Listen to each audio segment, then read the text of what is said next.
Hello there, I'm Nancy from Black Sheep Knitting in Needham, Massachusetts.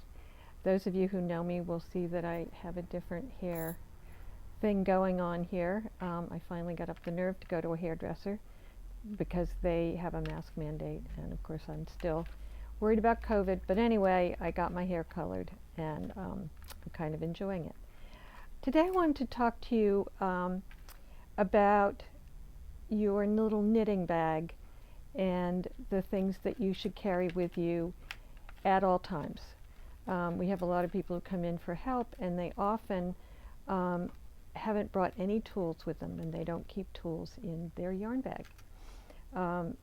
So I have one, and this Fiola made, it zips, and I'm going to see if I can get her to make a few more. And this goes with me in whatever yarn bag I have, and I carry around yarn bags. I don't use a plastic bag, which is kind of, I don't know, not so great, but I got this at something I went to, and then I have another one that is bigger that I can carry projects. And I always, wherever I'm going, I make sure I have this bag with me. And in this bag I have some things that I think are important to have.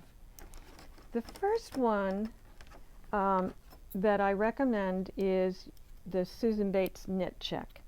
And this is really good. It has this space for checking your gauge, and it's marked off in, they're 2 inches this way and 2 inches that way. And then it has all these holes to stick your needle in to see what size you're using. And it's very often hard to see on needles that are not well marked. But if you have this with you all the time, you know what, and you keep putting it in until it doesn't go any longer. So this one stopped right here, and I'm pretty sure that's a 7. So then I know what I have. You can also, a helpful hint, because I own a yarn shop and I knit all the time, I have a lot of needles. So my needles were scattered all over the place. What I did was I took needles and, I took all my needles and got baggies, those quart size or gallon size baggies, and I put all my size 1s together, all my size 2, 3, and on up, labeled them on the outside with a marker, and then I got I actually happen to have a big clear plastic tote bag, and they're all in there in order. So whenever I want a needle, I can just go there and find them. So that's a helpful hint. But I have one of these in my little bag at all times, so that I have a question. I happen to gather, and you can probably find these, sometimes we have them in the shop, but you can find these little mesh bags that are great for all your little tiny things, like stitch markers. I have some cute stitch markers in here, and progress markers. These are little cute wood ones. And I have in here some buttons. So I've got buttons that I was collecting or I had for something. I have pins, and mostly these are stitch markers and pins. And in here I have even more stitch markers, but I also have a tapestry needle. I have a plastic one, but I also have a metal one. And this has a bent tip, which I really love for sewing things together. I have a cable needle, so if you're making cables. So I have another one here. This is a straight one that you can use. And I have I have lots of tapestry needles, and I have pins for pinning things together when I'm going to seam. I have a bunch of these. They also come in wood. And then I have lots and lots of stitch markers in here. So I have those with me at all times. I have which I've shown before, the TKB cords. that are great for if you have to try things on or if you want to put stitches on hold, so I keep that with me. The other thing I have is washi tape, and washi tape is good for when you're reading a pattern. I put my tape under the row that I'm on, and especially it's really good if you're doing charts. I can't knit without my pattern in a plastic sleeve and with my washi tape, so that I always know where I am. We have washi tape in the shop. It's cheap, and you know, mostly one piece will last you through a project, or a couple of pieces. We also have in the shop transparent tape that you could use as well. I have also my little Fix-A-Stitch. This is a crochet hook with a needle on the end, and this is good for picking up stitches if you have to ladder down and pull stitches up to make new stitches where they've dropped. I have, and you saw these a few weeks ago, my scissors that we have in the store. So I keep those with me at all times, because you never know when you're going to need to cut something. I have, of course, my measuring tape. Always need a measuring tape. And I also have a little tin that I got, and you can find these. You probably have them lying around your house, where I have more pins and stitch markers. And if you notice these days, though a lot of these I've bought, but if you buy new clothing, often there's a little one of these balloon,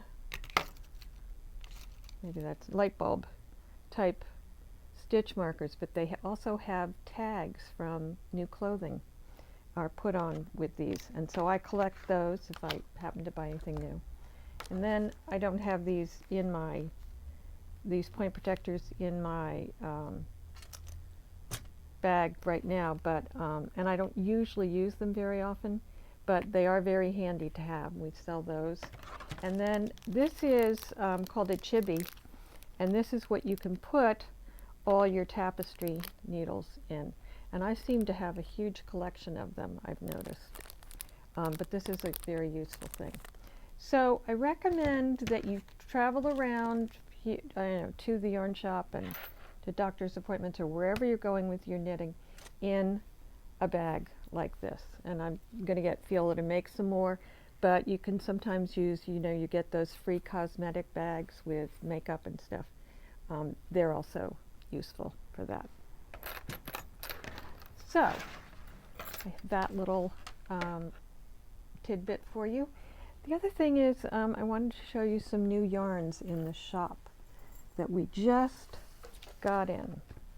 And this is a beautiful yarn from Malabrigo called Dos Tierras, I think that's how you say it. And it's a DK weight yarn. It's 210 yards, and it's 20 to 22 stitches over 4 inches. So it's a DK light worsted. And it just, when I saw this, it occurred to me this would be a great spring yarn, because it just has that, it doesn't have a woolly feel to it at all, and it just seems like it would be nice and light for springtime. So we have these beautiful colors. We have this beautiful, oops, we're caught. This one is called Cereza. This is Pearl 10, which is a dark gray. This is Lettuce, beautiful green, and Azul Profundo. A lot of people really like this. It borders on almost teal. And then here's kind of a lighter version called Solace. And this is called Frank Ochre, particular favorite of mine. This is a gray called Pearl. And these colors are pretty much solid. I don't think they're semi-solid. This is Fuchsia. And this is called Sunset, which I love that color. Beautiful color. So these would make, and we mentioned in our last podcast, in our last email podcast, we talked about a sweater called Sunshine Coast, these would be perfect for that sweater. So that's a new yarn in the shop. Another, we have this yarn, but we got new colorways. This is called Alegria from Manos del Uruguay. And here's some beautiful colors. This is called Orquídea. I'm probably pronouncing it wrong, but beautiful teals with some pink. And this one is Antigua. Gorgeous, gorgeous. Sort of wine-colored pinks, purples. This one is Genghis Khan. Don't know where they got that name, but lots of color in that. Be really fun as a shawl. These are also great sock yarns because they're 25% polyamide, and they're super, super soft. This one is called Peach and Chia. And finally, Overo. We've had some of these colors before. This is blues and grays and mauve. But they make beautiful shawls. We have some sweater quantities of these if you've got a beautiful sweater, fingering weight sweater quantity. Sorry, I misspoke. If you have a beautiful sweater pattern in fingering weight, these would be gorgeous. And they're great for the springtime because they're lightweight and easy to wear in the sort of cool weather, but you don't get overheated. The other thing is we got in some more Malabrigo sock. And we love this sock. It's a superwash merino wool, and we got lots of solids. So if you want to make solid socks, or you need something for sweaters or for a striped sweater, I won't go through all the colors, that will bore you again. But anyway, we have these beautiful solids, and some of them go really well together for if you want to make a striped shawl or a striped sweater. The colors are gorgeous. And here are more beautiful purple and orange and beautiful jewel tones. So they would go great together. So those are some new things in the shop. We're getting new yarns all the time, and we've got some spring yarns in. If you want to start doing some spring knitting, we've got some cottons and some blends, linen blends. So come and take a look. Keep tuned for some new things that are coming up in the next couple weeks. We'll probably announce them early next week. And shop us online and subscribe to our YouTube channel. Hope everybody has a great week. Happy knitting, and see you next time.